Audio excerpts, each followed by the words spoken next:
네, 오늘 제가 여러분에게 전해드릴 하나님의 말씀 제목은 구레네 사람 시몬과 주를 따랐던 여자들이 주는 교훈이라고 하는 이런 제목을 가지고 하나님의 말씀을 전해드리도록 하겠습니다. 사실 이제 제목만 보게 되면은 오늘 이제 그 설교 내용이 어떤 말씀을 하려고 하는 것인지 아마 여러분들이 조금 감이 잡히지 않았을까라는 생각이 듭니다. 여러분, 우리는 예수 그리스도의 십자가를 지고 나를 따르라고 하는 말씀을 많이 듣습니다. 그때마다 우리가 지고 가야 할 십자가만을 생각하면 왠지 부담스럽게만 느껴지는 것이 솔직한 심정입니다. 맞지 않습니까, 여러분? 네. 그러나 오늘 본문에 등장하는 구레네 사람 시몬을 보게 되면 참으로 억울하게도 시골에서 오고 있다가 예수님께서 지셔야 할 십자가를 억지로 지고 가는 이런 일에 동참하게 되었다는 사실을 이제 우리가 대할 수가 있습니다.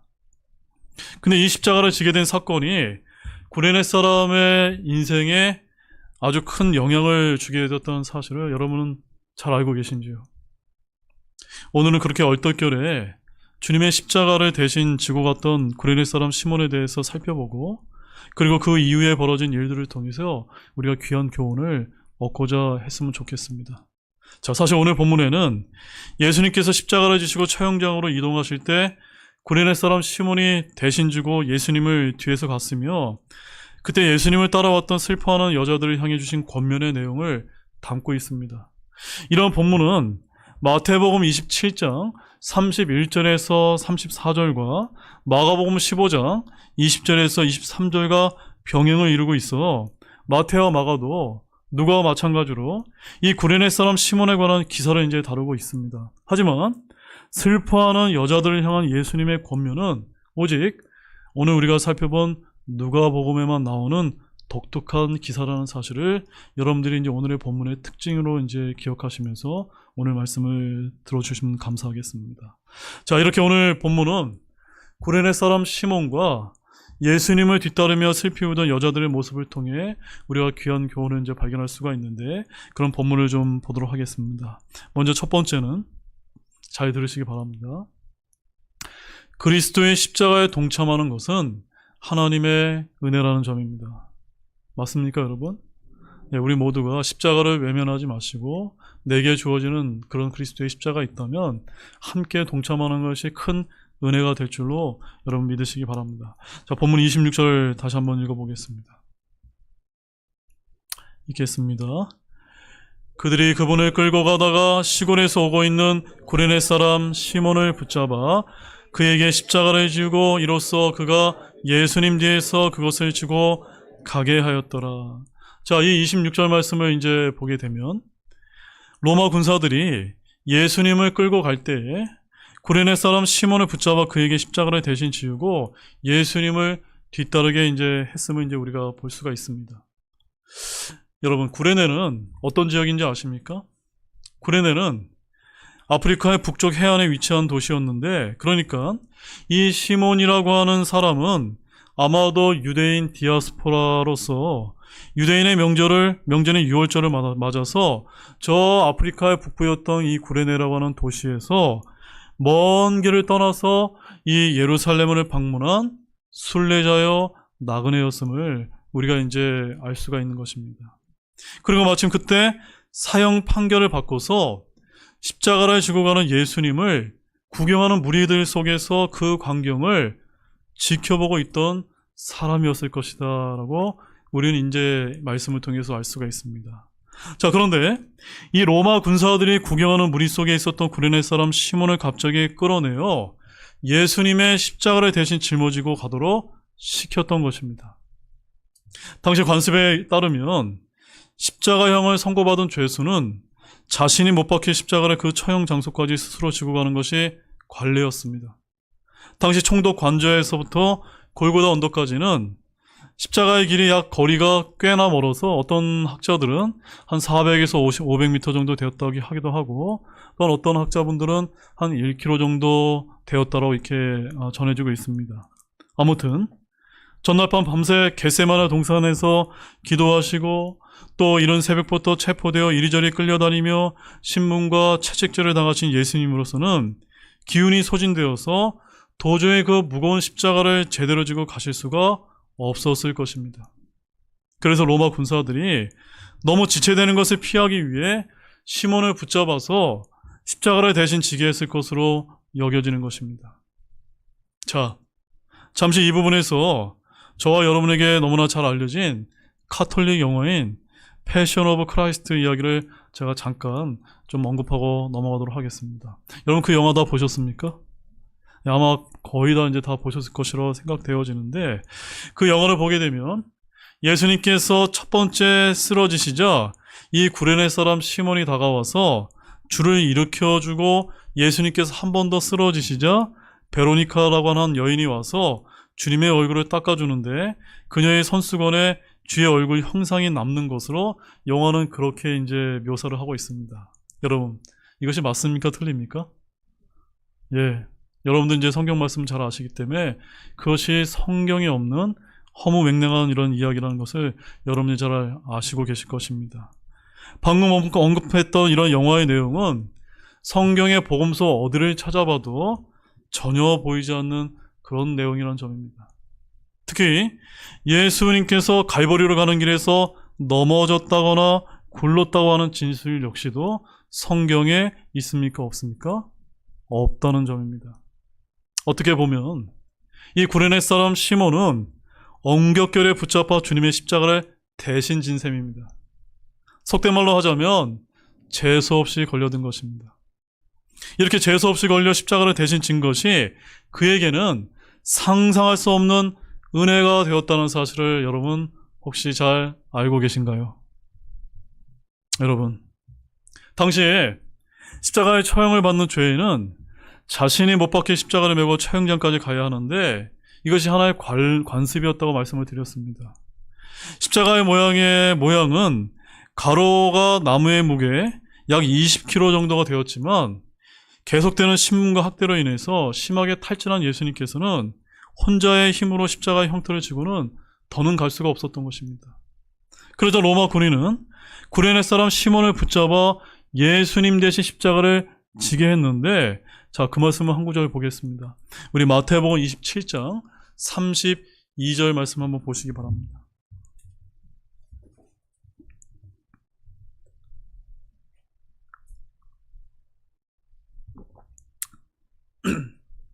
마태복음 27장 32절에서는 동일한 사건을 어떻게 이제 묘사하고 있는지를 함께 우리 눈으로 한번 확인해 보겠습니다. 함께 읽겠습니다.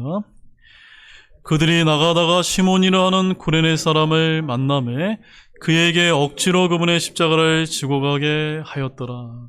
자, 우리 누가복음에 있는 말씀과 비교해 봤을 때 어떤 단어가 여러분 눈에 들어오십니까? 억지로 이제 지게 했다는 겁니다. 자원해서 한 것이 아니라 시몬은 이렇게 십자가 어떤 사건이 벌어져 6월절을 이제 보내기 위해서 왔는데, 갑자기 예수님을 처형하는 일이 있었고 억지로 이제 로마 군사가 이제 대신 지게 징용을 했던 것입니다. 자, 우리 같은 이제 병행 구절인 마가복음 15장 21절 말씀도 함께 또 찾아보시겠습니다. 마가복음 15장 21절입니다.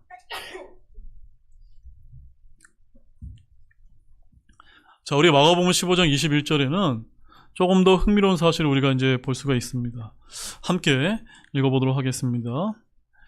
알렉산더와 루포의 아버지인 구레네 사람 시몬이라는 자가 시곤에서 와서 그것을 지나가므로 그들이 그에게 억지로 그분의 십자가를 지고 가게 하고. 자, 여기서 우리가 세 가지 사실을 알 수가 있습니다. 이 시몬이라는 사람은 누구라고 여기 소개하고 있습니까? 알렉산더와 루포의 아버지였다. 잘 기억하시기 바랍니다. 알렉산더와 루포의 아버지 구레네 사람 시몬이었다라고 말씀하고 있고, 더구나 이 사람이 저 구레네라고 하는 시골에서 와서 그곳을 어떻게 하고 있습니까? 지나가다가 재수없이 잘못 이제 걸려든 것입니다. 그 다음에 세 번째로는요, 똑같이 억지로 그분의 십자가를 지고 가게 했음을 여기서 이제 보여주고 있습니다. 자, 마가복음에는 마침 알렉산더 루포의 아버지 구레네 사람 시몬이 시골로부터 와서 지나가는데 로마 병사들이 그를 억지로 가게 하여 예수님의 십자가를 지고 가게 했다고 하는 이 말씀을 주목하시기 바랍니다. 여러분, 시몬은 처음부터 자원한 것이 아니었습니다. 그는 십자가를 지는 일을 강요받았던 것입니다. 뭐라고요, 여러분? 강요받았던 것입니다. 그러나 오늘 누가복음의 이 본문의 저자는 시몬이 급히 징용이 되어서 충심으로 십자가를 졌다라고 말하는 것 같다라고 이렇게 이제 보여진다는 점입니다. 하지만 처음에 분명한 사실은 구레네 사람 시몬은 억지로 강요받았다라는 사실을 잊지 마시기 바랍니다. 자, 여기서 아주 흥미로운 점이 나오는데, 이러한 영광을 누린 사람이 여러분들이 잘 아시는 것처럼 베드로나 야고보나 요한 또는 수년 동안 구세주의 말씀을 들어왔던 수많은 제자들 가운데 한 사람이 전혀 아니라는 점입니다. 그 영광을 누린 사람이 누구였습니까? 네, 맞습니다. 그 사람은 북부 아프리카에서 온 이름 모를 나그네였다는 점입니다. 본래 구레네는 아프리카의 북쪽 해안에 위치한 도시가 아닙니까? 당시에 그는 멀리서 왔기 때문에 나사렛 예수님의 삶이나 가르침을 한 번도 접하지 못한 그런 사람이었던 것입니다. 한마디로 말해서 그는 전혀 알려지지 않았던 그런 사람이었습니다. 하지만 하나님의 섭리는 이 알려지지 않은 어떤 사람 혹은 불확실한 사람이라고 말할 수 있는 이 사람을 택해서 하나님의 아들을 위해 십자가를 지는 거룩한 사명을 감당케 하셨던 것입니다. 자, 특히 우리 마가복음 15장 2절 말씀을 다시 눈을 크게 뜨고 다시 한번 주목해 보시기 바랍니다. 여기 그 구레네 사람 시몬이 누구라고 소개하고 있습니까? 알렉산더와 루포의 아버지라고 이제 소개를 하고 있는데, 자, 로마서 16장 13절 말씀을 우리가 가보게 되면은 마가가 복음서를 쓸 당시에 그의 아들들은 이미 그리스도인들에게 좋게 알려져 있었던 것 같다라는 사실을 우리가 알 수가 있습니다. 자, 왜일까요? 우리 로마서 16장 13절 말씀을 한번 보시기 바랍니다. 자, 거기엔 또 어떻게 표현되어 있을까요? 함께 보겠습니다. 주 안에서 선정된 루포와 그의 어머니고 나의 어머님께 문안하라. 여기 어떤 이름이 보입니까? 루포라고 하는 이름이 이제 보이는 것을 우리가 이제 알 수가 있습니다. 자, 그래서 영국의 유명한 그 찰스 스펄전이라고는 그 설교자의 황태자라고 불리는 그 목사님의 설교집에 가보게 되면 이 구레네 사람 시몬에 대해서 목사님이 이렇게 이제 표현을 하십니다. 만약 여기 시몬의 아들 루포가 만일 로마서에서 사도 바울이 언급한 그 루포와 동일 인물이라면, 여러분 이해하셨습니까? 예, 동일 인물이라면 구레네 사람 시몬의 아내와 그의 아들들은 그때 이미 그리스도인들에게 또한 그리스도의 고난을 함께 나누는 사람들이 되었을 것이기 때문이다라고 이렇게 이제 설교를 하신 바가 있습니다. 이에 대해 주석가들 사이에 다른 의견들이 많이 이제 있지만 추측하건대 이 찰스 스펄전 목사님의 말씀이 맞다면 처음에는 강제적인 방법으로, 이상한 방법으로 억지로 주님을 만나게 되었을지는 모르지만 나중에는 그는 더 영적으로 주님을 새롭게 만났을 것이며 이로 인해서 진실하게 십자가를 지는 사람이 되었을 것으로 이렇게 추정이 된다는 점입니다. 여러분 동의가 되어지십니까? 아무튼 이 구레네 사람 시몬은 이 십자가를 지는 사건을 통해서 신약교회 내에 널리 알려진 그런 인물이 되었을 것이며 그 자신뿐만이 아니라 누구까지요? 그의 아내와 그의 자녀 등 일가족이 구원받게 되었을 것으로 우리는 이렇게 추측해 볼 수 있다는 점입니다. 더욱이 그것이 맞다면, 어떤 사실이라면 심지어 사도 바울은 그의 아들 루포의 어머니 곧 시몬의 아내를 나의 어머니라고 하면서까지 경의를 표했던 것임을 우리가 볼 수가 있는 것입니다. 결국 시골에서 이제 막 올라온 나그네로서 6월절 축제를 그냥 즐기기 위해서 올라왔던 이 구레네 사람 시몬은 비록 언급결이었다 할지라도 예수님의 십자가에 동참함으로써 성경에 그와 그의 가족의 이름들이 기록되고 온 가족이 구원을 받고 초대교회에서 존경을 받는 크나큰 주님의 은혜를 입게 되었던 것으로 추정해 볼 수가 있는 것입니다. 사랑하는 성도 여러분, 이것을 볼 때 우리 역시 십자가를 지고 가는 것이 하나님의 은혜라는 사실을 기억하시기 바랍니다. 우리는 그리스도인으로서 가정이나 사회나 교회에서 때로는 자발적으로, 때로는 힘겨워하면서, 때로는 구레네 시몬처럼 엉겁결에 고통의 십자가를 지고 갈 때가 얼마나 많이 있습니까? 그런 어떤 경우이든지 십자가를 지고 가는 것은 하나님의 축복이요, 은혜라는 사실을 결코 잊지 마시길 바랍니다. 엉겁결에 억지로 지고 간 십자가도 은혜가 되었거늘 하물며 저와 여러분이 자원하는 심정으로 십자가를 지고 가면 그 은혜가 얼마나 클지 여러분 상상이 되십니까? 그러므로 저와 여러분은 주님께서 각자에게 맡겨주신 십자가를 우리 하나님이 주신 귀한 은혜로 여기면서 믿음과 감사함으로 지고 가는 복된 우리 등대교회 성도님들 모두가 되시기를 진실로 소망합니다. 우리 고린도후서 4장 10절 말씀 보겠습니다. 고린도후서 4장 10절입니다.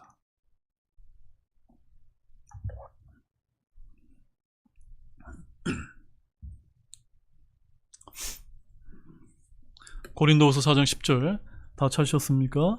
그럼 우리 또 같이 읽어보겠습니다. 우리가 항상 주 예수님의 죽음을 몸에 짊어짐은 예수님의 생명 또한 우리의 죽을 육체 안에 나타나게 하려 함이라. 아멘이시죠 여러분? 예, 예수님의 죽음, 예수님의 십자가 이런 것을 기억하면서 우리도 함께 동참하여 그 하나님의 은혜를 충만하게 누리시는 모든 분들이 되시기를 원합니다. 그 다음에 두 번째는 여러분 이 갈보리의 십자가를 생각하면서 그 십자가를 바라볼 때 어떤 느낌이 드십니까? 동정하는 마음이 드십니까? 아니면 회개의 마음이 드십니까? 저는 여러분에게 분명히 말씀드리지만 저와 여러분이 십자가를 바라볼 때는 동정이 아닌 회개의 눈물을 흘려야 된다라고 강조를 드리고 싶습니다. 자, 본문 27절에서 28절 말씀 보십시오. 자, 거기 어떤 말씀이 이제 기록되어 있을까요? 함께 읽어보겠습니다.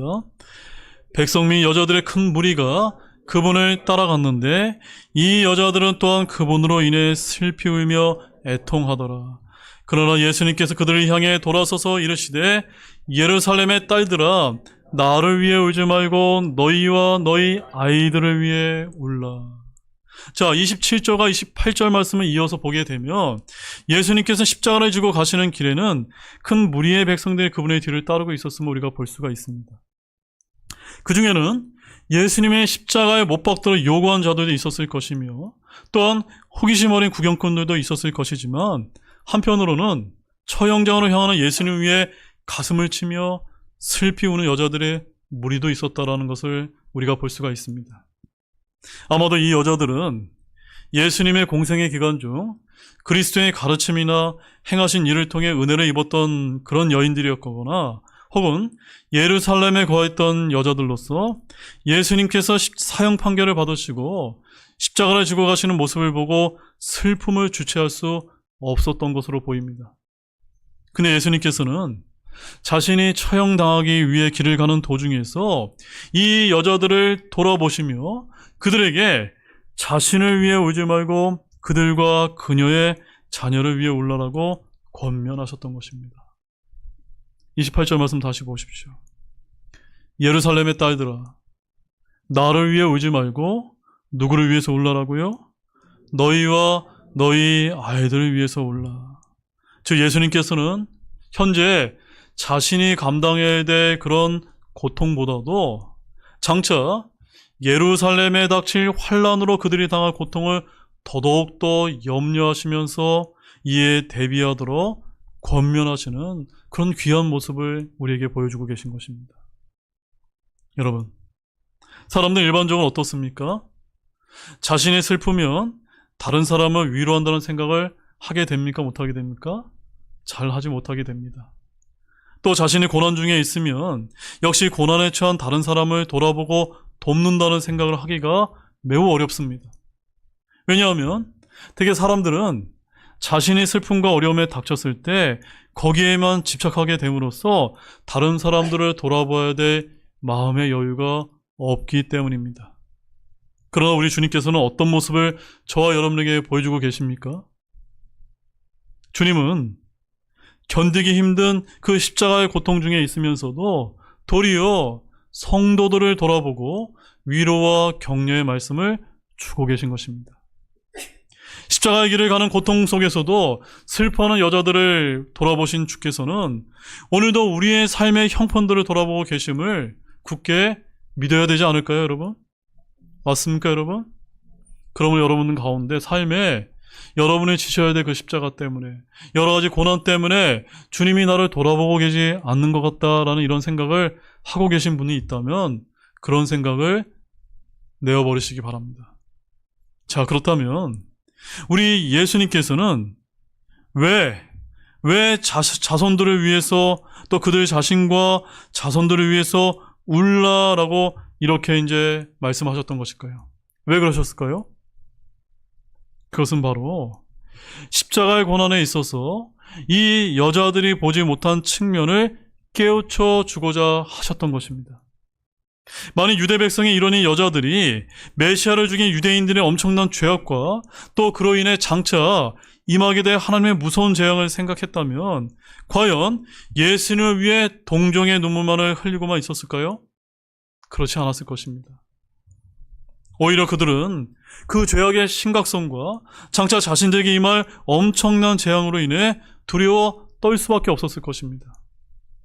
무엇보다도 그리스도의 십자가의 고난은 단순한 동정의 대상이 아니라는 것을 우리는 먼저 기억해야만 되는 것입니다. 예수님께서는 십자가의 길을 가셨지만 그것으로 끝난 것이 아니었습니다. 그 십자가의 길은 죽음으로 향하는 길이기도 했지만 궁극적으로는 죽음 이후에 찬란한 부활의 승리로 이어지는 그런 승리의 길이기도 하기도 했던 것입니다. 오늘 많은 성도들이 예수님의 고난만을 생각하면서 동정의 눈물을 흘리는 경우가 많은데, 그러나 정작 예수님이 누구이시며 왜 고난을 당하셔야만 했는가를 생각하면 단순한 동정의 눈물은 도저히 어울리지 않는 것입니다. 예수님의 고난은 그리스도의 고난이며 또 우리 같은 죄인들을 구하시기 위해 당하셨던 그런 고난이 아닙니까? 그러므로 우리가 진정 주님의 고난을 깊이 생각해만 운다면 그것은 예수님의 고난이 안타까워서 우리가 우는 것이 아니라 예수님을 죽일 만큼 심각한 우리들의 죄를 생각하며 우리가 회개의 눈물을 흘려야 될 줄로 아시기를 바랍니다. 그러므로 우리는 예수님의 십자가를 묵상할 때 가슴을 치고 애통하며 울어야만 되는 것입니다. 그러나 우리가 슬피 울어야 하는 진정한 이유는 예수님께서 불쌍해서가 아니라 그분을 죽게 할 수밖에 없었던 우리의 죄악 때문임을 기억하기를 원합니다.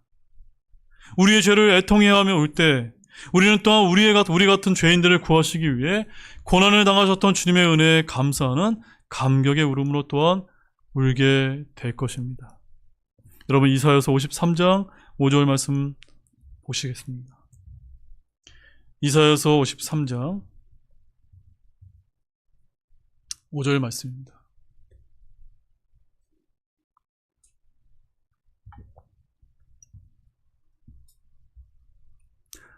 자, 또 거기에는 어떤 말씀이 이제 기록되어 있을까요?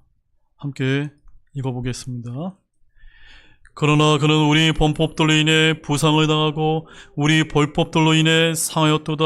그가 징벌을 받음으로 우리가 화평을 누리고 그가 채찍에 맞음으로 우리가 고침을 받았도다. 참으로 아멘이시죠? 예수님께서 우리 대신에 징벌을 받으시고 예수님께서 우리 대신에 채찍을 맞음으로 말미암아 우리가 화평을 누리고 우리가 고침을 받게 된 것이 아닙니까? 그러므로 예수님의 십자가를 바라보면서 동정의 눈물만이 아닌 회개의 진정한 눈물을 흘리시는 우리 모두가 되시기를 진실로 소망합니다. 그다음 마지막 세 번째는 우리는 하나님의 진노의 날을 대비해야 된다는 점입니다. 자, 본문 29절에서 31절 말씀 보십시오. 29절에서 31절. 자, 함께 읽어보겠습니다. 보라, 너희들이 오리니 그때 그들이 말하기를 수태하지 못하는 자와 해산하지 못한 태와 젖먹이지 못한 젖이 복이 있다 하리라. 그때 그들이 산들에게 말하기 시작하여 이르기를 우리로 무너지라 하며 작은 산들에게 이르기를 우리를 덮으라 하리라. 그들이 푸른 나무에 이런 일들을 행한다면 마른 것에서는 무슨 일이 행해지겠느냐 하시니라. 자, 예수님께서는 여자들을 향하여 메시아를 죽이는 유대인들이 장차 너희들이 오리니 어떤 정도의 환난을 당하게 될지에 대해서 대언하고 계신 것입니다. 먼저 그날에는 자녀를 갖지 못한 여자가 차라리 복이 있다라고 할 것이라고 하였습니다. 왜냐하면 환난이 다가오게 되면은 자녀 없는 여자는 자녀가 고통당하는 것을 보지 않아도 되기 때문인 것입니다. 또한 그때 사람들이 산들을 향해 우리 위로 무너지리라고, 즉 자기를 덮어달라고 절규하며 차라리 죽기를 바라게 될 것이다 라고 이렇게 이제 대언을 하고 있습니다. 그리고 예수님께서는 31절 말씀에 푸른 나무에 이런 일들을 행한다면 마른 것에선 무슨 일이 행해지겠느냐라고 이렇게 반문하셨던 것입니다. 여기에 푸른 나무가 마른 나무와 대조를 이름을 여러분 주목해서 보시기 바랍니다. 이는 이스라엘을 가리키는 것이기 때문입니다. 푸른 나무는 예수님께서 마가복음 11장 13절에서 저주하셨던 그 무화과 나무라는 것을 즉각적으로 우리가 알 수가 있고, 그 나무는 잎사귀가 푸르게 자랐지만 열매가 없었기 때문에 예수님께서 저주하셨고 결국 말라버렸다라고 마가복음 11장 20절에서 말씀을 하고 있는 것입니다. 자, 마가복음 11장 20절에는 이렇게 말씀하고 있습니다. 아침에 그들이 지나갈 때 그 무화과 나무가 뿌리로부터 말라버린 것을 보고라고 이렇게 이제 말씀하셨습니다. 이것은 바로 이스라엘의 모형을 이제 보여주신 것입니다. 메시아가 나타나셔서 모세와 같은 표적들을 행하시자 이스라엘은 잠시 번영하는 듯 보이지만 이스라엘이 메시아를 거절하고 십자가에 처형하는 상황이 달라졌던 것입니다. 주님께서는 부활하셔서 사도행전 당시 유대인들에게 두 번째 기회를 주셨지만 그들은 또 거절했습니다. 그러자 하나님께서는 주의 분노를 AD 70년에 그들에게 쏟아 부으셨고 이스라엘 민족은 완전히 말라버렸던 것입니다. 마른 상태로 유대인들은 1917년까지 전 세계로 흩어져서 남아있다가 벨푸어 선언을 통해 하나님께서 다시 그들을 민족적으로 다루기 시작하시자 1948년에 마른 나무를 무성하게 하는 주의 역사로 저 팔레스타인 땅에 다시 이스라엘이라는 국가가 세워지게 되어 싹을 내기 시작했음을 보여주는 것입니다. 우리 누가복음 21장 29절과 30절 말씀을 우리 다시 한번 보겠습니다. 누가복음 21장 29절 30절 말씀입니다. 거기 예수님께서 뭐라고 말씀하신지 보겠습니다.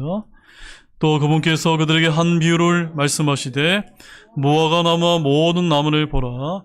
그것들이 싹을 내면 너희가 보고 이제 여름이 가까이 온 줄을 너희 스스로 아나니. 자, 이미 우리가 누가복음 21장 31절에서 32절에서 다뤄보았던 것처럼 그 일이 일어난 것을 본 세대가 그리스도의 재림 또한 보게 될 것임을 말씀하고 계신 것입니다. 그러므로 이러한 예수님의 예고는 물론 1차적으로 유대인들을 대상으로 한 것으로 AD 70년 예루살렘 멸망시에 있을 환란을 염두에 두신 경고입니다. 그러나 궁극적으로는 어떤 경고일까요? 예수님의 이 예고는 마지막 종말의 시기에 회개하지 않는 모든 죄인들에게 있을 마지막 7년 환란기를 염두에 두고 하신 경고이기도 하다는 점입니다. 이처럼 우리 그리스도인들은 하나님의 진노의 날에 반드시 역사 속에 있을 것이라는 믿음 속에 살아가는 자들이 되어야만 되는 것입니다. 죄에 대해서 심판하시고 심판을 집행하시는 하나님의 계심을 의식할 때 세상의 온갖 유혹과 죄로부터 우리 자신을 지키며 적극적인 믿음으로 살아갈 수 있는 것이기 때문입니다. 이제 하나님의 진노의 날에 대한 성경의 경고를 우리의 마음에 깊이 새기시고 그날의 부끄러움 없이 그리스도 앞에 설 수 있도록 대비하는 귀한 삶을 예비하시는 모든 분들이 되시기를 원합니다. 우리 마지막 말씀으로 요한계시록 6장 16절과 17절 말씀 한번 찾아보겠습니다. 요한계시록 6장 16절 17절 말씀입니다.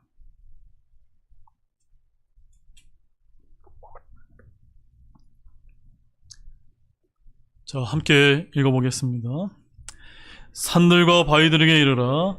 우리 위에 떨어져 왕자에 앉으신 분의 얼굴과 어린 양의 진노에서 우리를 숨기라. 그분의 진노의 큰 날이 왔으니 누가 설 수 있겠느냐 하더라. 여러분, 이 말씀 믿으십니까? 그 진노의 큰 날이 오게 되면 그 어느 누구도 설 수 없는 것입니다. 그러므로 지금 이 시각 여러분들이 구원을 받고 이 진노의 큰 날에 서지 않는 모든 분들이 되시길 원합니다.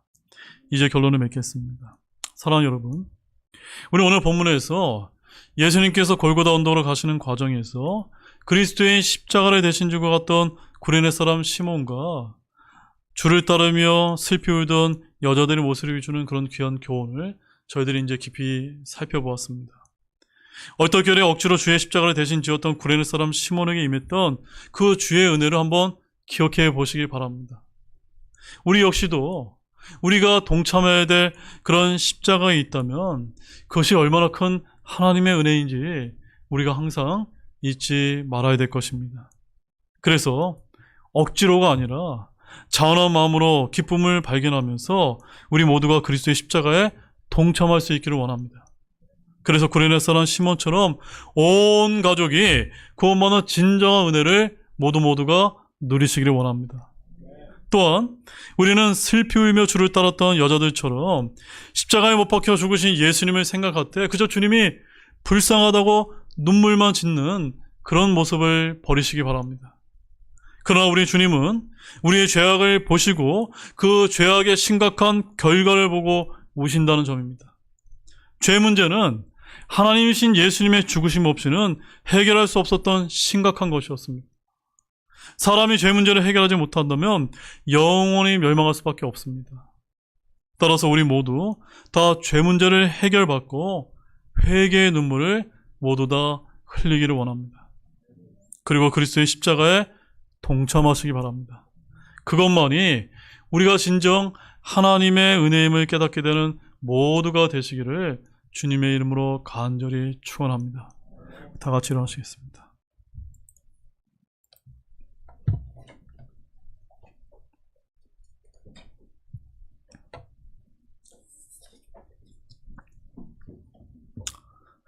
우리 잠시 기도하는 시간을 갖도록 하겠습니다.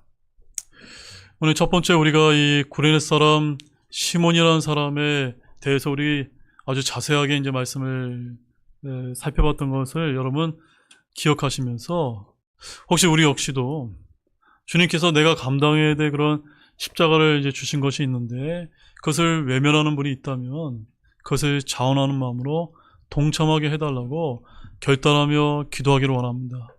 왜냐하면 그것이 하나님께서 우리에게 허락하신 하나님의 은혜이기 때문입니다. 또한 울면서 주를 따랐던 이 여인들의 모습을 통해 우리 역시 예수님을 바라보며 동정하는 그런 눈물이 아니라 우리의 죄 때문에 돌아가신 그 예수님을 바라보며 참으로 우리가 회개의 눈물을 흘리는 그런 모두가 되게 해달라고 기도하는 귀한 시간이 되기를 원합니다. 잠시